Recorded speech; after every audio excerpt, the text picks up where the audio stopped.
Hola, aquí estamos en el programa sobre libros de la Universidad de la Frontera y hoy vamos a hablar, vamos a conversar sobre un poeta, un hombre y un mito. El hombre es Neftalí Reyes Basualdo, nacido en 1904, muerto el 23 de septiembre de 1973. El poeta es Pablo Neruda, que nació unos años después, con los primeros poemas que escribió el joven Neftalí. Y el mito del que se construyó, y que también construyó el mismo poeta, alrededor de él, transformándose en una figura impresionante de muchos puntos de vista, especialmente el poético, que es el que a nosotros nos interesa. El joven Neftalí nació en Parral, como le decía, en 1904, 2 años después murió su madre, su padre se vino a Temuco. Bueno, ahí ya empieza la construcción del mito. Neruda siempre se ha presentado como el hijo del ferrocarrilero, ¿no? El gordito hablaba así, era una voz nasal, y que poco menos que era de la pobreza máxima. Eso no es real. La familia Neruda hasta el día de hoy viven acá, la familia Reyes, ¿no? Neruda, el seudónimo, viven en Temuco, una familia común, profesores, clase media. El padre de Neruda no era ese obrero cuando construye el mito, el poeta, que era extraordinariamente pobre. No, de hecho tenían una institutriz francesa, por eso se fue a estudiar francés en 1920 a Santiago. ¿Qué niño de familia popular muy pobre tiene la posibilidad de ir a estudiar francés? Bueno, ahora, el poeta, cuando tenía 12 años, 13 años, ya publicaba sus textos en revistas de poesía. Hay grandes poemas de Neruda cuando tenía 14 años, Maestranza en la noche. Ese poema que termina con las almas de los obreros muertos. Poema extraordinario. A los 15 años ya era publicado en revistas de poesía de la ciudad de Valdivia. Valdivia es una ciudad poética desde la colonia. Un viajero inglés de 1700 dice que nunca había visto tantos poetas en una ciudad como los que vio en Valdivia. Y Valdivia ya se reconoció la calidad de este joven poeta, que también conoció a la enorme Gabriela Mistral acá en Temuco, cuando ella fue profesora y directora del Liceo Niña de nuestra ciudad. Como les dije, escribió poemas importantes, escribía en los diarios, tenía 14 años, igual que Mistral. Cuando Gabriela Mistral tenía 14 años, escribía en los diarios. Neruda escribía en los diarios de Temuco a los 15 años, imagínense. Viaja a Santiago y ahí publica ya sus primeros textos crepuscularios y los famosísimos 20 poemas de amor y una canción desesperada. Démosle una miradita a la poesía. Poema 20. Puedo escribir los versos más tristes esta noche, versos famosos en toda Latinoamérica, no solo toda Latinoamérica, en todo el mundo. Escribir, por ejemplo, la noche está estrellada y tiritan azules los astros a lo lejos. Precioso, una poesía increíble. Ella me quiso, a veces yo también la quería, cómo no haber amado sus grandes ojos fijos. Esto es súper interesante, ¿eh? Ella me quiso, a veces yo la quería. Neruda tenía un problema afectivo. La Barcarola, que es otro de sus poemas preciosos, poema ya de madurez, dice: ay, si solamente pudieras tocarme el corazón. A él, no tocarte el corazón. ¿Ah? Puedo escribir los versos más tristes esta noche, pensar que no la tengo, pensar que la he perdido. Y termina: es tan corto el amor, es tan largo el olvido, aunque sea este el último dolor que ella me causa, y estos sean los últimos versos que yo le escribo. Bueno, ya con 20 poemas de amor y una canción desesperada, Pablo Neruda no solamente se hizo conocido y famoso en Chile, sino que en Argentina, en Perú, en gran parte de Latinoamérica, en México. Tuvo una gran recepción a este texto de 1924, 1920. Era muy joven Neruda cuando publicó este libro. El reconocimiento inmediato posibilitó que cuando Chile era un país culto, aunque no lo crean, este era un país muy culto, el Ministerio de Relaciones Exteriores favorecía a los poetas Y a las poetas, a Gabriela Mistral la nombraron cónsul en México, por ejemplo, después fue cónsul en Europa, y a Neruda lo nombraron cónsul en Birmania.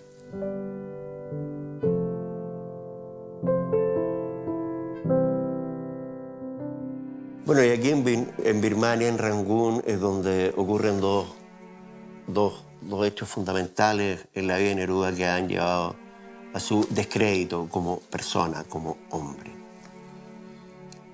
El primero es la violación de una joven.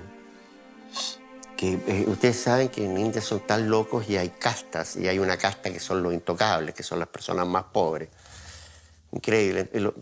No tienen derecho a nada, y había una intocable muy bella que retiraba los desechos de la casa de Neruda, y Neruda ya, que era muy sensual, un día toma y la lleva a su habitación y la posee, y esta joven no dijo absolutamente nada, estuvo como una estatua, dice Neruda en sus memorias. Eso es espantoso. Lo segundo, que se casó con María Antonieta Hanegar, una mujer de los Países Bajos, holandesa, y tuvieron una hija, Malva Marina. Malva Marina tenía hidrocefalia y Neruda la abandonó. Murió a los 11 años esta niña. Esos son estos dos episodios espantosos en la vida del poeta. Ahora, ese es el punto de vista del hombre. El punto de vista de la poesía, ¿qué pasó? Bueno, allá escribió Residencia en la Tierra. Residencia en la Tierra fue saludado como uno de los más importantes libros de poesía que se hayan escrito en lengua española. Eso lo dijo Federico García Lorca cuando recién lo leyó, Residencia en la Tierra. Hay una serie de poemas increíbles en Residencia en la Tierra, pero increíbles. Y entre ellos está el que me gusta a mí, pues, que es Galope Muerto, el primer poema de la primera residencia. Galope Muerto. Como cenizas, como mares poblándose en la sumergida lentitud, en lo informe. Esto es tremendo, ¿eh? Como cenizas, como mares poblándose en la sumergida lentitud, en lo informe. Esa es la creación del planeta. A mí me huele a formación del sistema solar. Veré dónde está este poeta maravilloso. O como se oyen desde el alto de los caminos cruzar las campanadas en cruz, teniendo ese sonido y aparte del metal confuso, pesando, haciéndose polvo, el mismo molino de las formas demasiado lejos, o recordadas, o no vistas. ¿Cuál es el problema que hay con este poema? Que no hay sujeto. Habla y habla de cosas, mezcla de todo. Habla de ciruelas que se pudren en el tiempo infinitamente, todo infinitamente verdes, existiendo como las puntadas secas en la costura del árbol, callando por alrededor de tal modo, mezclando en todos sus limbos, los limbos, sus colas.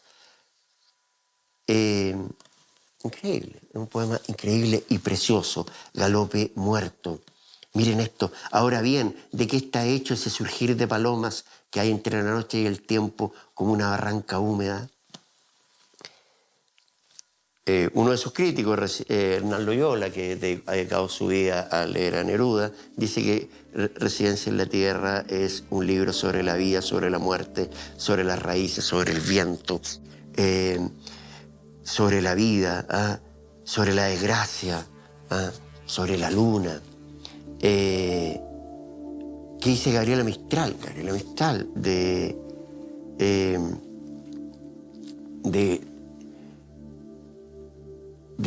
Residencia en la Tierra. En esta poesía están las ciudades modernas, están las monstruosas criaturas, la vida cotidiana grotesca, la vida cotidiana mísera. Son unas elegías de la muerte, son materias tratadas por los sentidos inéditos que sacan de ella y resultados asombrosos. Pocos poetas españoles escriben, en lengua española, perdón, como escribe Pablo Neruda. Su aventura con las materias me parece un milagro puro. Un milagro puro. ¿Cuál es la aventura con las materias? Otro poema de Residencia en la Tierra, que es maravilloso, que se llama Entrada a la Madera, donde él el poeta, disculpen, le iba a decir el guatón, yo siempre le digo el guatón o el gordito, donde el guatón entra al árbol. Un poema precioso. Caigo en la sombra en medio de destruidas cosas y miro arañas y apaciento bosques de secretas maderas inconclusas y ando entre húmedas fibras arrancadas al vivo ser de sustancia y silencio. Dulce materia, oh rosa de alas secas. ¿Ah? Es increíble. Está dentro del árbol. Veo moverse tus corrientes secas, veo crecer manos ininterrumpidas. Oigo tus vegetales oceánicos crujir de noche y furias sacudidas. ¿Ah? Polvo de dulce pulpa, ceniza de apagadas almas. Y miren cómo termina este poema. Y hagamos fuego y silencio y sonido y ardamos y callemos y campanas. Increíble. Un poema maravilloso.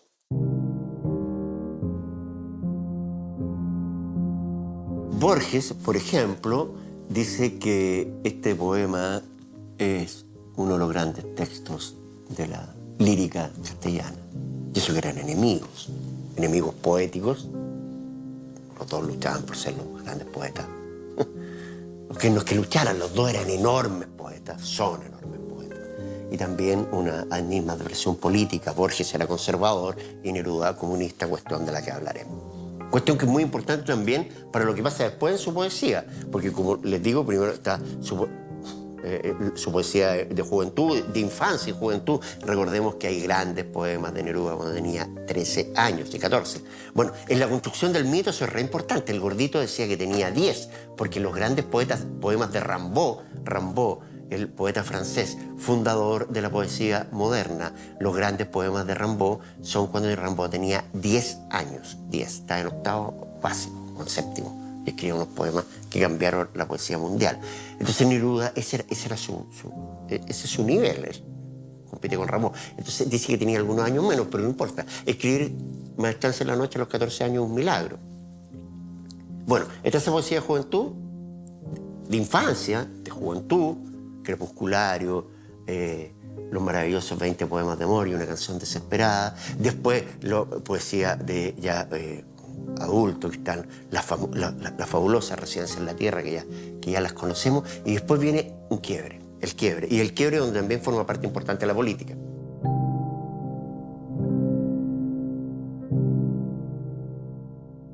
Esto es muy importante porque también aquí hay otra tragedia personal y poética.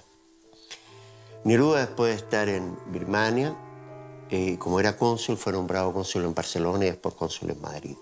Y allí conoció a una generación de poetas maravillosas, la generación del 27, Gerardo Diego, el que me gusta a mí, Cernuda, un enorme poeta, Luis Cernuda, Rafael Alberti, Federico García Lorca, Manuel Hernández. ¿Qué pasó? Vino la Guerra Civil Española, el fascismo, Francisco Franco, el criminal.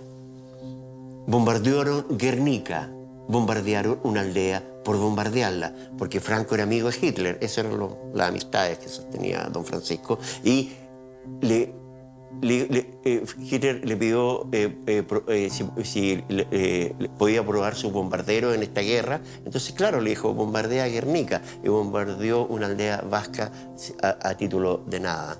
De ahí está el enorme cuadro de Picasso, también muy amigo de Neruda, Picasso, que se llama Guernica, que muestra esa tragedia. ¿Qué pasó entonces? La Guerra Civil Española provocó un cambio en el poeta, un cambio en su poesía y un cambio político. Abraza definitivamente el Partido Comunista, y eso es muy importante en la vida de Neruda. Neruda fue senador en Chile por el Partido Comunista, fue proscrito en Chile.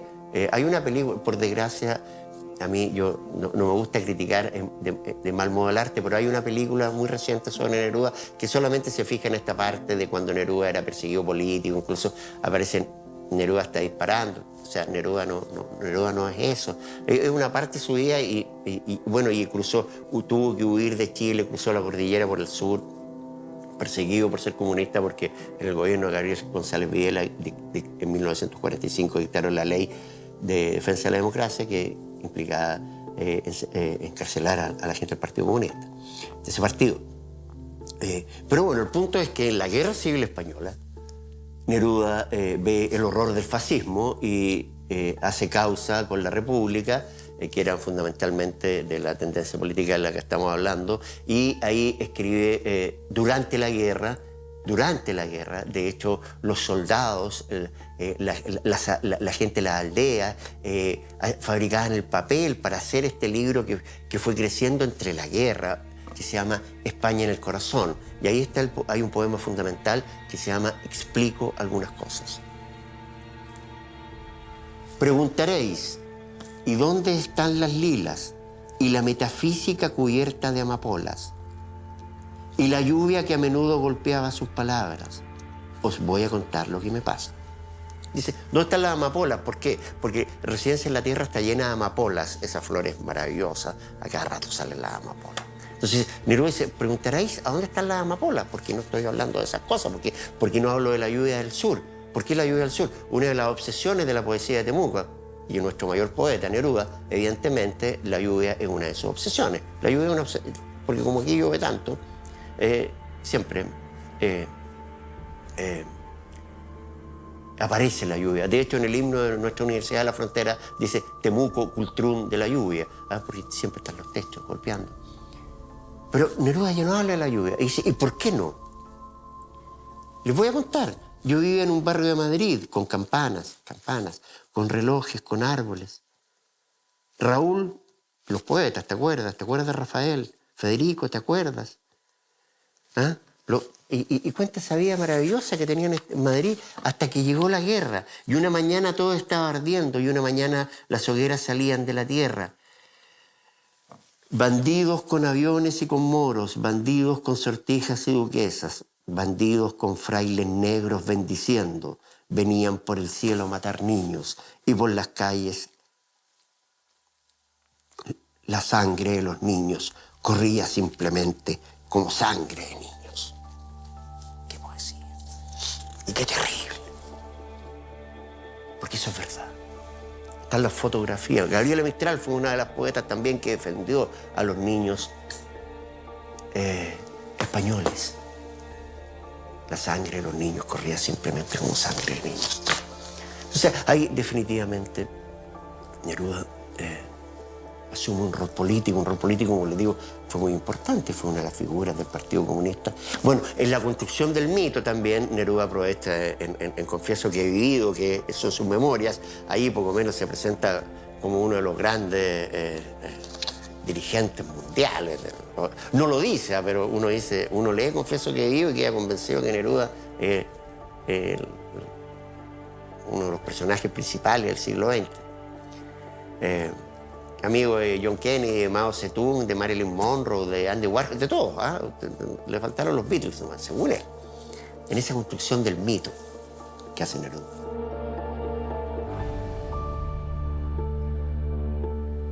Luego de España en el corazón hay una vasta producción poética de Neruda, muchos libros.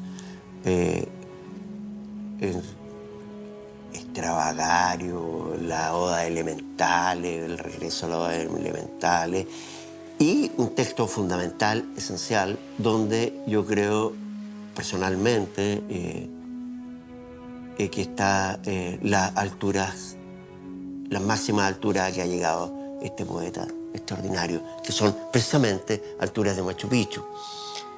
En Canto General, que es un libro muy disímil, porque por un lado está esa vertiente política, que la política panfletaria, es decir, esta política del alegato, en la poesía nunca le ha hecho bien a la poesía. Hay unos poemas terribles en que dice que hay que pegarle una patada en el traste a alguien, ya, y que las personas que lo condenaron eran una rata, no tiene ningún valor poético, por lo menos de mi punto de vista. Pero están las alturas de Machu Picchu, que son una de las cumbres de la poesía mundial. Octavio Paz, filósofo, crítico literario, poeta, premio Nobel mexicano. Pablo Neruda es uno de los mayores poetas de la humanidad. Gabriel García Márquez, premio Nobel, autor de esa novela maravillosa que Cien años de soledad. Pablo Neruda es el mayor poeta de la lengua española. Harold Bloom, crítico norteamericano. Dante, Shakespeare, Neruda, Homero. Dante, Shakespeare, Neruda, Homero. Ese es Neruda desde el punto de vista poético. Y ese Neruda está aquí, está en alturas de Machu Picchu. Leamos. Así empieza. Del aire al aire, como una red vacía, iba yo entre las calles y la atmósfera llegando, despidiendo. Ahí anda. Y un habitante de una ciudad que anda perdido. Así empieza a altura de Machu Picchu. Es súper loco el poema. Y en cierto momento, este habitante de la ciudad, que anda perdido, son los 4 o 5 primeros cantos, dice: entonces, en la escala de la tierra he subido entre la atroz maraña de las selvas perdidas hasta ti, Machu Picchu. Y aquí empieza esta maravilla. Alta ciudad de piedras escalares. Alta ciudad de piedras escalares. La cuna del relámpago y del hombre. Madre de piedra, espuma de los cóndores, alto arrecife de la aurora humana, águila sideral, viña de bruma, serpiente mineral, rosa de piedra, nave enterrada, caballo de luna, témpano entre las ráfagas, planta nocturna. Miren lo que le dice a Machu Picchu, estatua de los truenos. Machu Picchu, esa maravilla que ustedes conocen, es una estatua de los truenos. No sé, este poema es máximo, es increíble. Novia del mar, árbol de catedral, cabellera del frío, acción del aire, ola de plata, dirección del tiempo. Es una suma de palabras y de versos preciosos, una cuestión increíble. Nosotros, con el crítico con el que últimamente trabajo, Mario Rodríguez, acabamos de terminar un artículo sobre alturas de Machu Picchu y por eso he tenido la oportunidad de releerlo, por eso ando obsesionado con este texto maravilloso y hemos llegado a algunas conclusiones en que hay una especie de boda, de unión entre el poeta y las piedras, del cual fluye esta maravillosa poesía, y que en una analogía que hace la filosofía contemporánea Gilles Deleuze es como una unión entre una abeja y una flor, en que la abeja porta el polen de la flor y deja algunas moléculas en la flor. Es decir, la abeja queda con algo de flor y la flor queda con algo de abeja. Aquí el poeta hace bloque con Machu Picchu y en Machu Picchu queda algo del poeta y el poeta mismo atrapa esas piedras en su interior. Una cuestión bellísima y maravillosa y que se funde en esta hermosura. Sube a nacer conmigo, hermano, dame la mano desde la profunda zona de tu dolor diseminado. Altura de Machu Picchu. Una altura de la poesía contemporánea. Pero de regreso al hombre, cada vez que lo leo, tampoco me puedo olvidar de esa joven, mi hermana. Sin embargo, aquí está esta poesía. ¿Qué leer? De Neruda, 20 poemas de amor. Especialmente los jóvenes, la gente joven. Alturas de Machu Picchu, las odas elementales y una lectura más compleja ya, la residencia en la tierra, primera, segunda y tercera residencia. Bueno, de eso les queríamos hablar hoy día en el programa sobre libros de la Universidad de la Frontera. Espero que se hayan entretenido. Muchas gracias.